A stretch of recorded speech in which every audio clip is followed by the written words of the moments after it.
Hello မင်္ဂလာခင်ဗျာဒီအမိုင်း page က boost လုပ်လို့ရတော့ခဲ့တယ် boost ဘယ်လိုလုပ်သွားမလဲဆိုပြီးဒီ video မှာကျွန်တော် step by step လုပ်ပြီးကျွန်တော်ပြပြပေးမှာပါเนาะအမှားတော့ကျွန်တော်ဒီ Facebook account တစ်ခုထဲမှာပဲ add account တစ်ခုထဲမှာပဲ add အခွဲ3ခုကျွန်တော်ဖွင့်ထားပြီးတယ် add အခွဲနဲ့ဘယ်လို boost လုပ်ပြီးသွားရမလဲဘယ်လိုစိုးကျိုးရှိရဘယ်လိုကောင်းကျိုးရှိရဆိုတော့အစံပတ်သက်ကျွန်တော်အားလုံးပြပြပေးမှာပါเนาะကျွန်တော်ဒီမှာဆိုရင်အမိုင်း page ကိုရောက်လာပြီဆိုရင်ကျွန်တော်ဒီမှာဆို boost post ဆိုပြီးပေါ်တယ်ဒီလိုဆိုကျွန်တော်တစ်ချက်နေပြီးသွားလိုက်ပါမယ်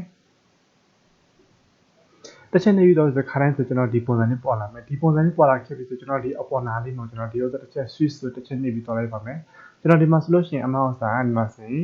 ဒီ1 2 3ဆိုပြီးကျွန်တော်ဖွင့်ထားပေးပါနော်ကျွန်တော်တကယ်လို့ထားတော့1နဲ့ boost လုပ်ပြီးတော့မှာဆို1ကိုတစ်ချက်ရွေးပြီးမှကျွန်တော်ဒီမှာ visa cap ပါညာ add လုပ်ပြီးမှကျွန်တော် boost လုပ်တော့ရတဲ့ audience ပါညာရွေးပြီးမှတကယ်လို့ကျွန်တော်တို့ကပြောကောင်းမပြောကောင်းကျွန်တော်တို့ဒီ add 1က disable ဖြစ်တော့ခဲ့တယ် add 1က disable register ဖြစ်တော့ခဲ့ဆိုချက်ချင်းကျွန်တော်ပြန်ဒီဥစ္စာတစ်ချက်နေပြီးကျွန်တော် switch 2ကိုကျွန်တော်တစ်ချက်နေပြီးမှ number 2နဲ့ပြန် boost လုပ်တော့ရတယ်တကယ်လို့ number 2ကို disable ဖြစ်တော့ခဲ့တယ်ဆိုရင် number 3ကို boost လုပ်နေတဲ့အချိန်မှာ number 1နဲ့2ကိုကျွန်တော်ပြပြင်သွားလို့ရတယ်အဲ့ဒါဆိုလို့ရှိရင်အမတို့ business အတွက်လည်းရက်ချင်းပြုချင်းမရှိဘဲနဲ့တစ်ဆက်တည်း running လုပ်ပြီးသွားလို့ရတာပေါ့နော်ဒီမှာဆိုရင်1 2 3ဆိုပြီးကျွန်တော်ဖွင့်ထားပြီးတယ်တကယ်လို့1က disable ဖြစ်တော့ခဲ့လို့1ကိုကျွန်တော်တို့မသုံးဘဲနဲ့ဖြတ်ပြီးမှအတစ်ပြန် create လုပ်ပြီးသွားမယ်ဆိုလို့ရှိရင်ကျွန်တော်ဒီမှာတစ်ချက်ပြပေးမယ်ပြီးလို့ရှိရင်ကျွန်တော်1 2 3ဆိုပြီးကျွန်တော်ဖွင့်ပြီးထားတယ်တကယ်လို့ကျွန်တော်1ကိုဖြတ်ချင်တယ်ဆိုရင်ကျွန်တော်ဒီဥစ္စာ setting တစ်ချက်နေတော့မယ်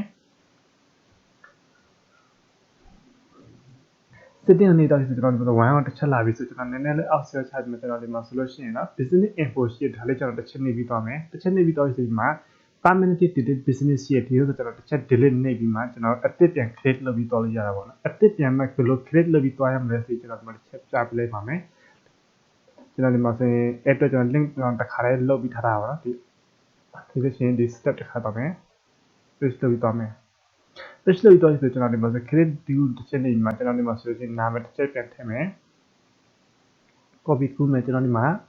နာမည်ထည့်မယ်ဒီမှာဆိုရင်ကျွန်တော် number 4ဆိုပြီးထည့်ပြလိုက်မှာပါ number 4ဆိုထည့်ပေးမယ်ပြီးလို့ရှိရင်ကျွန်တော် email ထည့်မှာအဲ့တော့ကျွန်တော်အမရဲ့ email ကျွန်တော်တစ်ချက် copy ကူးရပါမယ်ဒါကြောင့် business create လုပ်လို့ကျွန်တော်တစ်ခါလေးပြပေးတော့ပါနော်အမအတွက်အဆင်ပြေအောင်ဆိုမှာအမရဲ့ email ကျွန်တော်တစ်ချက် copy ကူးမယ်လို့ရှိရင်အခုနဲ့တစ်ချက်ပြန်လာပြီးမှဒီမှာတစ်ချက် page လုပ်ထည့်ပြီးမှ number 4ဆိုပြီး submit ဆိုပြီးကျွန်တော်ပို့လိုက်ပါမယ်တချို့အဆက်မှာဆို2ခုပဲရတယ်တချို့ဆို3ခုရတယ်ဒီအမောက်ဆို3ခု already လုပ်လို့ပြီးတော့ဆို4ခုရရှိမှရမယ်ဒါပေမဲ့ဒီဥစ္စာကြည့်ရစီရမှာပေါ့နော်ကျွန်တော်ဒီမှာဆို email မှာစာရောက်တော့ခဲ့ပြီဆိုကျွန်တော် email ကိုတစ်ဆင့်မသွားဘဲနဲ့ဒီဥစ္စာမှာတစ်ချက်ပြန်လာပြီးမှ refresh လုပ်လိုက်ပါမယ် refresh လုပ်ပြီးဆိုကျွန်တော်အခုနံပါတ်4ထောင်တော့အစားကျွန်တော်ဆိုနံပါတ်4ပြန်ရောက်လာပြီဒီဥစ္စာကျွန်တော်တစ်ချက်ပြန်နေမယ်ခဏလေးဆိုမှကျွန်တော်ဆိုကနေ internet routine ဖြစ်နေကျွန်တော်ဒီ VPN ခံရတဲ့အတွက်ကြောင့်မို့ပေါ့နော်။ Okay ကျွန်တော်ဒီနံပါတ်လေးနေပြီဆိုလို့ရှိရင်ကျွန်တော်ဒီမှာဆိုလို့ရှိရင်ဒီ account ဆိုတာရှိရနည်းနည်းအောက်ဆင်းလာမယ်။ add account တစ်ချက်နေပြီဆိုကျွန်တော်ဒီဥစ္စာတစ်ချက်နေမယ်ကျွန်တော်ဒီမှာတစ်ချက်နေမယ်ပြီးလို့ရှိရင်ကျွန်တော်ဒီမှာ score page နာမည်ပြလို့ရကျွန်တော်ဒီမှာဆိုလို့ရှိရင်တော့ MYIND AYA number 4ဆိုပြီးပြလိုက်မှာကျွန်တော်ဆို1 2 3 4ဆိုပြီးထားတဲ့အတွက်ကျွန်တော်ဒီမှာ1 2 3 4ဆိုကျွန်တော်ပေးပြီးမှကျွန်တော်ဒီ next တစ်ချက်သွားမယ်ပြီးလို့ရှိရင်ကျွန်တော်ဒီမှာကိုယ်ပိုင် business လုပ်တဲ့အတွက်ကျွန်တော်ဒီဥစ္စာအပေါ်ဆုံးတစ်ချက်နေမယ်ပြီးလို့ရှိရင်ခင်းအတွက်ကျွန်တော်တစ်ချက်နေပြီးသွားလိုက်ပါမယ်ခဏလေးဆောင်းမှာနော်ကျွန်တော် internet နည်းနည်းလေးနေကူးပြီးရှိတယ်ပြီးလို့ရှိရင်ကျွန်တော်ဒီဥစ္စာတစ်ချက်အမဲချိန်ပြီးမှဒီဥစ္စာကျွန်တော်တစ်ချက်ဖွင့်ပြီးမှ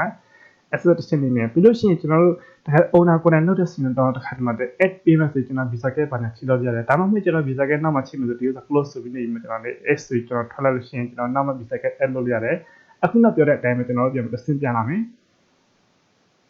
နည်းနည်းတော့ချုပ်တဲ့အတိုင်းပဲနည်းနည်းတော့ရှင်းတယ်ပါနော်ပြီးလို့ရှိရင်ဒီအမရဲ့ page တစ်ချက်ပြန်သွားမှာပေါ့နော်